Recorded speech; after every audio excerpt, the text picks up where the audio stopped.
Hello, hello. OT, OT. Today OT á.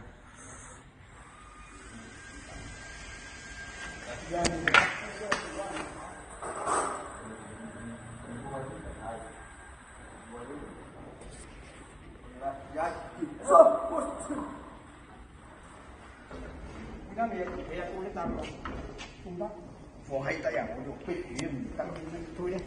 Thôi hay là